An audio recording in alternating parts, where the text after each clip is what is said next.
Hello there, and welcome to my channel Novice Modelling and the Midlife Crisis. My name is Andy and I'm the Novice Modeller.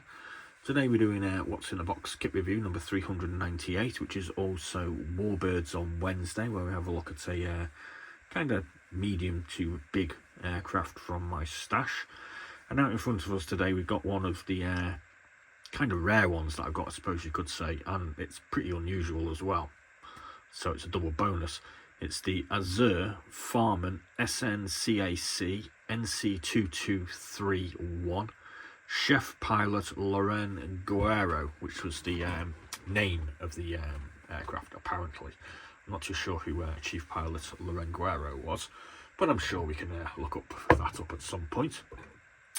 Now, to talk about the history of this particular kit, it's an Azur from kit, of which some people might not be that aware of. They're kind of short-run manufacturers, and this was released in conjunction with Air Magazine, as you can probably see on the box. It's part of a range of 3 Farman kits that they did: Air 004, Air 005, Air 006. All of them tooled in 2005, and allegedly all come with some slightly different parts, though bearing in mind I have 3 different noses for this thing, I'm kind of thinking that maybe they all come with the same parts just for ease. I'm not exactly certain though. Price wise, I think I paid about £56 for this, so it's not cheap. Incidentally, on eBay over the past couple of months, all 3 versions have actually been sold for around about, depending on whether you live in France or not, around about sort of £50. So that's the sort of price you would expect to pay. There was one available on eBay recently, but it doesn't appear anymore, and it doesn't appear to have sold, so I'm not quite sure what happened to that one. I think that one was about £46. So yeah, we're going to have a look at the parts now, the decals and the instructions for this, and I'm going to read some info out off Wikipedia at the end, just so we can get a sort of a glimpse as to what this aircraft was, because the information provided in the kit is pretty sparse. The Farman F223.1 was designed in 1936 as a long-range mail plane with the new designation NC2231 and christened Chef Pilot LAURENT Guerrero. It was operated by Air France over the South Atlantic. At the outbreak of war in 1939, it was impressed by the French Aéronautique Navale, sent to Dakar, West Africa for maritime reconnaissance operations. It was destroyed on December the 11th, I assume 1939, after takeoff. So we'll read a bit more out about it at the end, and you can learn a little bit of history, aviation history anyway. Apparently these aircraft were the first ones to bomb Berlin as well. Now, as we can see, it's a rather interesting configuration. It's the sort of parasol arrangement with very large wings coming off the top of the aircraft, and it's a push me pull you configuration, because we've got a engine at the rear and an engine at the front on both sides. Let's getting that basic stuff out of the way. Let's have a look at these parts. There's not a massive amount of detail on this, but I don't think there's supposed to be. I have no real sort of basis to, you know, sort of give you any idea that there should be any more.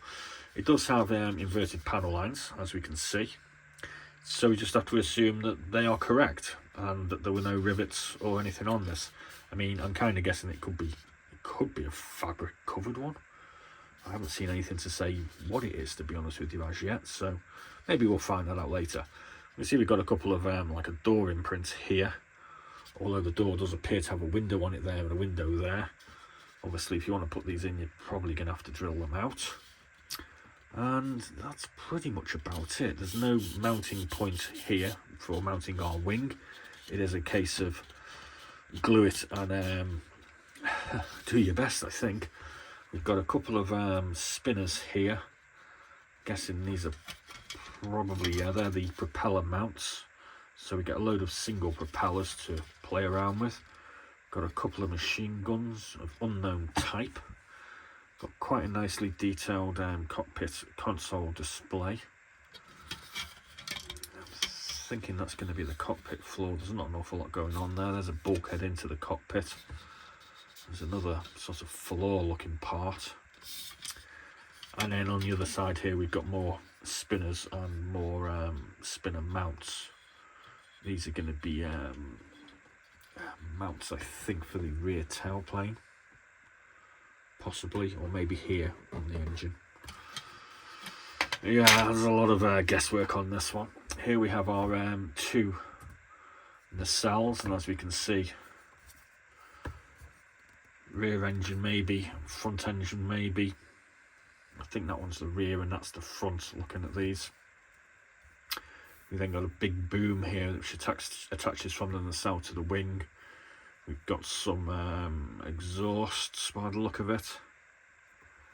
These are all going to be more spars to attach things to things. They look like parts of the engine as well. That's the cavity for our undercarriage to partially raise itself into. Yeah, nice detail on there. It's nice and fine. It's not heavy or anything like that. Plastic feels quite nice. Again, no mounting points for our spars. Wings, huge wings. Okay, we appear to have a top and a bottom here because they're both different. Can we tell? I think this is the bottom section because these ribs appear on the bottom of the box art. What the hell is this thing here?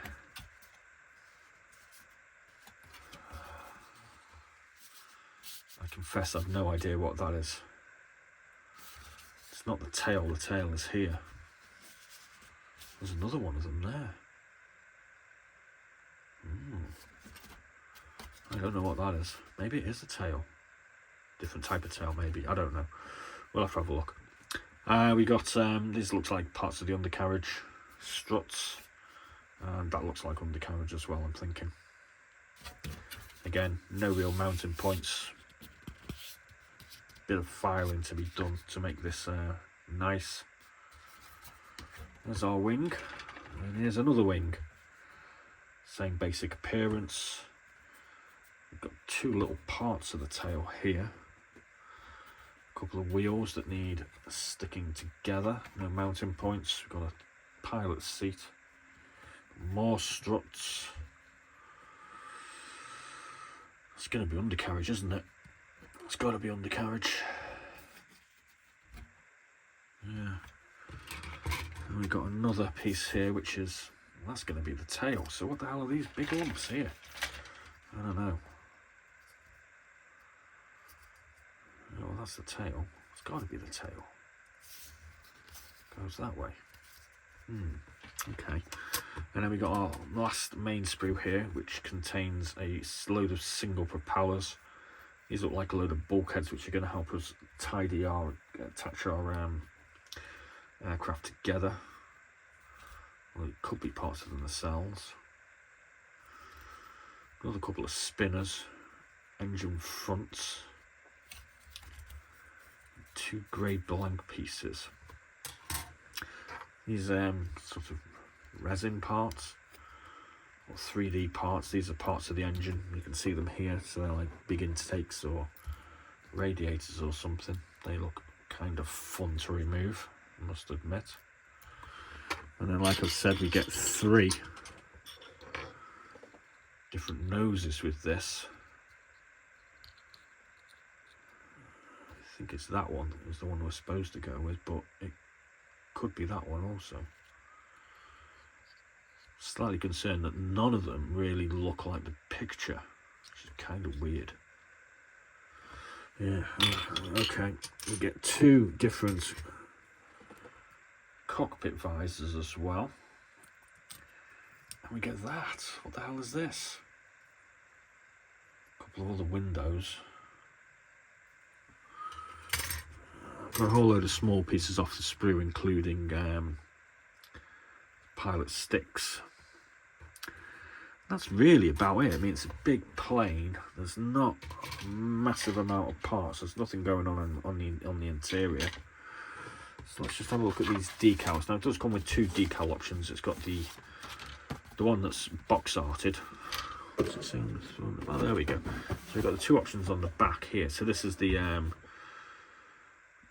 what's this here? Lors de la Cour Paris Istres Damasque 1937.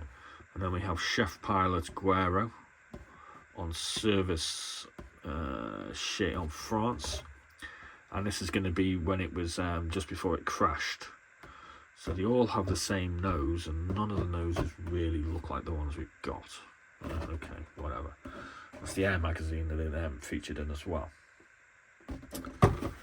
Okay, so decal wise, we've got these nice French roundels, tail flashes, and these stripes that go underneath the wing and 2 on the fuselage. It looks pretty damn cool, to be honest with you.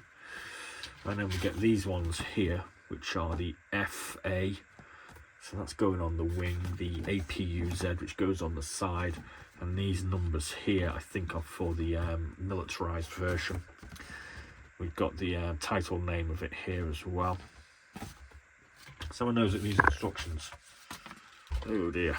Okay, so we've got the painting scheme for the militarized version here, and the Air France version there,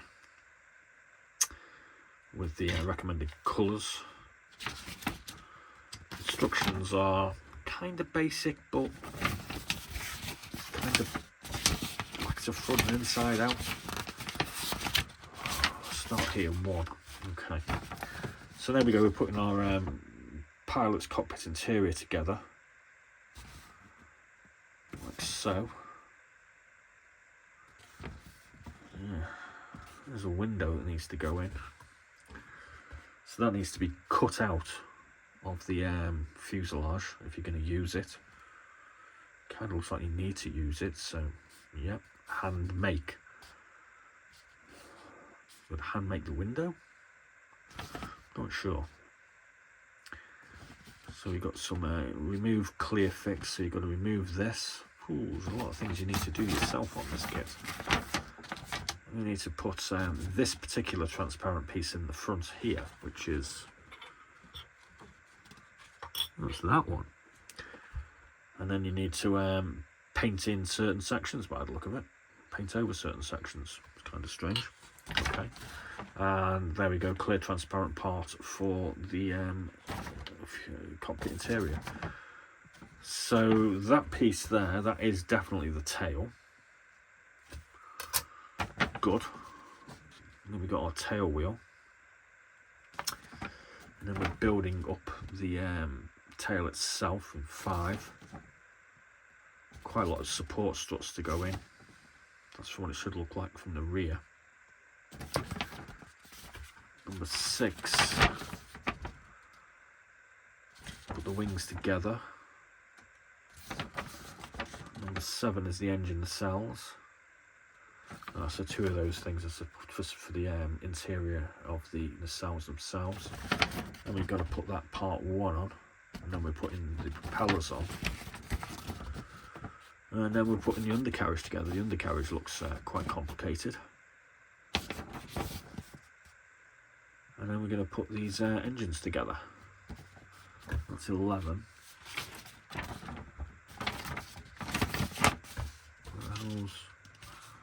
Where's 12? Where is 12? So it's finally putting the engine nacelle together with its undercarriage. And there's 13 and 14. So quite exactly what this great big lump of plastic's for here. I've got no flaming idea whatsoever. Appears to be a part not required. Okay, so let's just have a quick mosey at Wikipedia and see what it says. The Farman F220 and its derivatives were thick-sectioned, high-winged, 4-engine French monoplanes from Farman Aviation Works, based on the push-pull configuration proved by the F211. Design started in August 1925, and the first flight of the prototype was on the 26th of May 1932, so it took them 7 years to get that far. The largest bomber to serve in France between the 2 world wars was the final F-22 variant. One variation was intended to be an airliner. Okay, so after testing the sole F-220 prototype, Farman made a number of changes to the design, including a new tail fin, fully enclosing the nose and ventral gunner's positions, and changing from V engines to radials. The first example of this version, dubbed the F-221, flew in May 1933 and was followed by 10 production examples delivered to the Armée de l'Air from June 1936. These machines featured hand-operated turrets for the 3 gunner stations. Meanwhile, the prototype F-220 was sold to Air France, where christened Le Centaure, it flew as a mail plane on the South Atlantic route. This led to a batch of 4 similar aircraft being built for the airline. The F-22 variant began to enter service with Armée de l'Air in the spring 1937. Unlike its predecessor, the plane featured a retractable undercarriage. 24 aircraft were produced with redesigned front fuselages and dihedral added to the outer wing.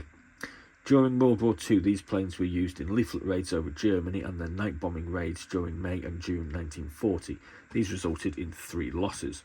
The Farman F-22 was involved in a notable operation carried out by French fighter pilot Jean Denis on 20th of June 1940. Realising the Battle of France was lost, Denis borrowed a Farman F-22 from an airbase near Saint-Jean-d'Angely.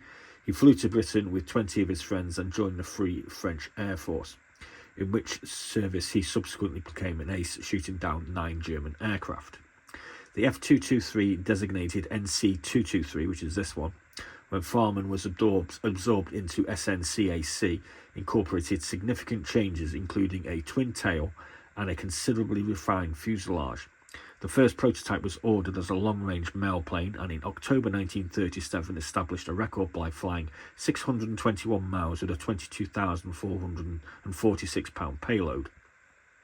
The Ministry de l'Air ordered a production run of 8 of the NC-223.3 variation, which was commenced in 1939. A variant, NC-223.4 Jules Verne, a mail delivery plane converted back into a bomber after requisition in the beginning of World War II of French naval action, was the first Allied bomber to raid Berlin. On the 9th of 7th of June 1940, aircraft of this variant dropped 8 bombs of 250 kilograms and 8 of 10 kilograms weight on the German capital. This operation, which was of a primarily psychological warfare nature, was repeated 3 days later. The first NC-223 bombers were delivered in May 1940 and participated in night bombing raids on Germany before being transferred to North Africa in June 1940. The bombers were subsequently relegated to transport roles, seeing service with both the Vichy regime and the Free French. So there we go. 17 minutes, that's quite long. I do apologise for that. Interesting aircraft though, I think you will agree. So thanks very much for watching. Please do like and subscribe. And like I've said, it's kind of hard to find this one. Dare I ever make it? I think we'll make it at some point. We bought these things to build. It's just trying to find the time, isn't it? So as always, thanks for watching and be seeing you.